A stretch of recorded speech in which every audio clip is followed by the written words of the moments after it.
अब आपकी हेल्थ यानी सेहत की बात करते हैं, जिसके केंद्र में है आपकी इम्यूनिटी यानी रोग प्रतिरोधक क्षमता को नुकसान पहुंचाने वाला स्ट्रेस यानी तनाव।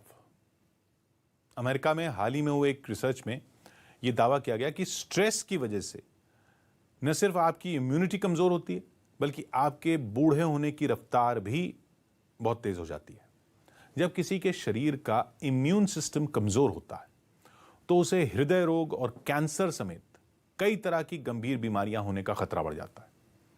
अब अगर स्ट्रेस इम्यूनिटी को कमजोर करता है तो जाहिर है स्ट्रेस कहीं ना कहीं इन गंभीर बीमारियों का भी कारण बन सकता है।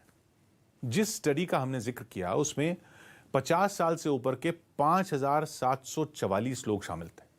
इन सभी लोगों से कुछ सवाल भी पूछे गए और इनके खून के सैंपल भी लिए गए। जब इनके खून के सैंपल की जांच हुई तो पता लगा कि जिन लोगों को किसी न किसी तरह का तनाव था, उनके शरीर में टी सेल की संख्या कम थी। टी सेल वो कोशिकाएं होती हैं जो शरीर में पहुंचने वाली उन बीमारियों से लड़ती हैं जिनका परिचय आपके शरीर से नहीं होता, यानी जो बीमारियां आपके शरीर के लिए नई होती हैं। इस स्टडी में यह भी पाया गया कि तनाव से ग्रसित लोगों के शरीर में ऐसी कोशिकाओं की संख्या ज्यादा होती है जो शरीर में घुसने वाले इन दुश्मनों से लड़ने की अपनी क्षमता खो चुकी हैं। यानी तनाव से पीड़ित लोगों के शरीर में नई जवान कोशिकाओं की बजाय बूढ़ी और बिना प्रभाव के हो चुकी कोशिकाओं की संख्या ज्यादा होती है। लेकिन जब ऐसे लोगों का डाइट बदला जाता है और उन्हें एक्सरसाइज की आदत डाली गई तो उनकी स्थिति सुधरने लगी। स्ट्रेस ने उनकी इम्यूनिटी पर असर डालना कम कर दिया, यानी उनके बूढ़े होने की रफ्तार पहले से कम हो गई।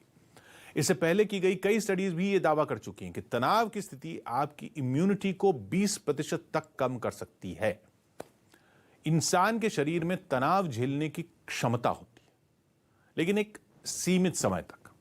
तनाव जब लंबे समय तक बना रहता है तो कई तरह से घातक साबित होता है। इसका सबसे ज्यादा असर दिल और दिमाग जैसे अहम अंगों पर पड़ता है। अब समस्या यह है कि पहले तनाव और तनाव की वजह से जो बीमारियां ज्यादा उम्र के लोगों को हुआ करती थीं, अब उसका शिकार युवा भी होने लगे हैं। एक स्टडी के मुताबिक भारत के 60% युवा इस समय 60% युवा किसी ना किसी तरह का तनाव झेल रहे हैं। नौकरी में काम का दबाव, प्रेम संबंधों का टूटना, पेरेंट्स से दूरी, नशे की लत, पढ़ाई लिखाई का दबाव युवाओं को तनावग्रस्त बना रहा है। ये सब तनाव एक ऐसा मानसिक रोग है जिसमें व्यक्ति को कुछ अच्छा नहीं लगता, उसे अपना जीवन एकदम खाली और नीरस लगता है। तनाव आपकी नींद को नुकसान पहुंचाता है। लंबे समय तक सोचते रहने से नींद आना कम हो जाती है। तनाव से आपके शरीर का नर्वस सिस्टम कमजोर हो जाता है। दिल की धड़कनें अनियमित हो जाती हैं। हार्ट अटैक का खतरा बढ़ जाता है। अगर तनाव बहुत ज्यादा हावी हो चुका हो तो ना तो भूख लगती है, ना ही खाया हुआ खाना ठीक से पचता है। यानी ये आपके पाचन तंत्र को कमजोर करता है। किसी भी तरीके का स्ट्रेस हो, चाहे वो कोविड की वजह से या किसी भी तरीके का स्ट्रेस हो, तो इम्यूनिटी कम होती है और बॉडी के सारे फंक्शंस जो हैं या सारे ऑर्गन्स जो हैं उस पर लोड पड़ता है। तो कोई भी ऐसी एक्टिविटी जिससे आप रिलैक्स करें, जिससे आपको लगता है मेंटल रिलैक्सेशन होती है या जिससे किसी भी तरीके का कामनेस आती है, मेंटल कामनेस आती है, वो शरीर के लिए हर तरीके से उपयोगी है, उत्तम है।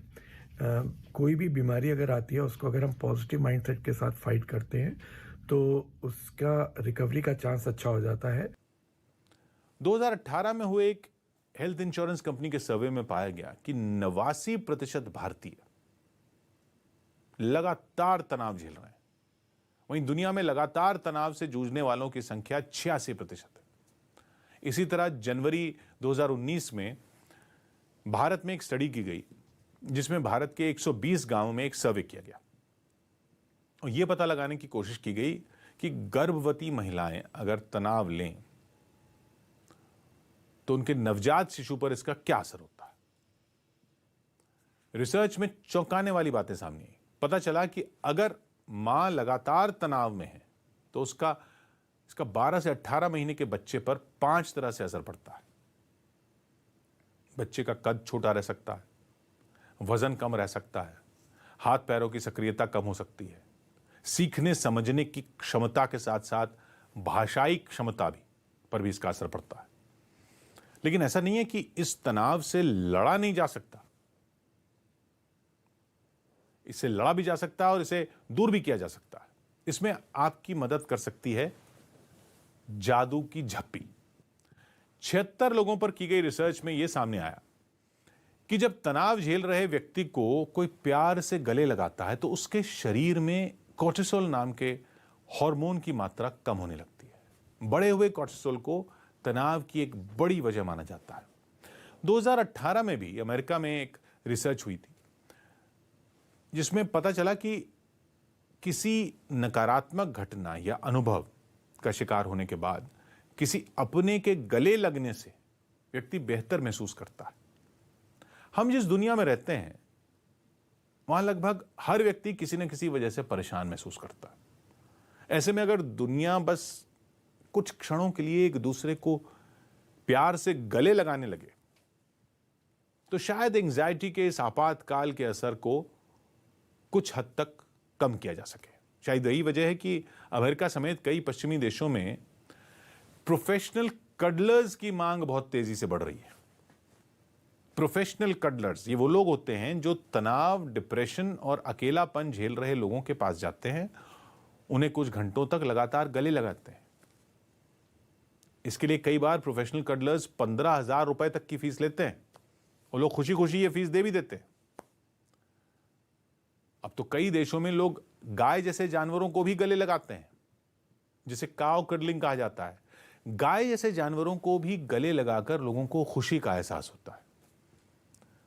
लेकिन अगर फिलहाल आपके पास ऐसा कोई व्यक्ति नहीं है जिसे सीने से लगाकर आप अपने गम को हल्का कर सकें, तो कुछ टिप्स अपनाकर आप तनाव को दूर भगा सकते हैं। कोई भी ऐसी चीज जिससे आप रिलैक्स करें या वार्मथ महसूस करें या पॉजिटिविटी महसूस करें या कनेक्टिविटी महसूस करें, वो सारी लाभदायक है।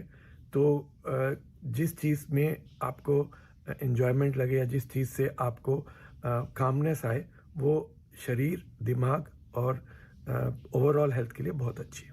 इसके लिए हफ्ते में कम से कम 3 घंटे किसी भी रूप में एक्सरसाइज करें।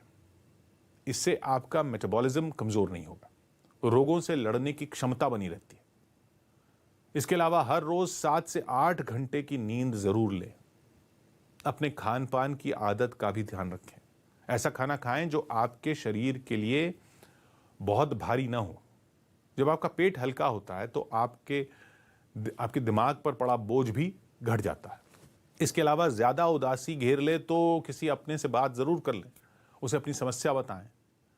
दिल की बात कहने में संकोच न करें। फिर भी समस्या का हल न हो तो किसी मनोचिकित्सक के पास जाएं, क्योंकि उदासी, अकेलापन, तनाव को सिर्फ मन का खेल मानने से अच्छा नहीं है। आप इसे एक रोग मानकर सही समय पर इसका इलाज करें।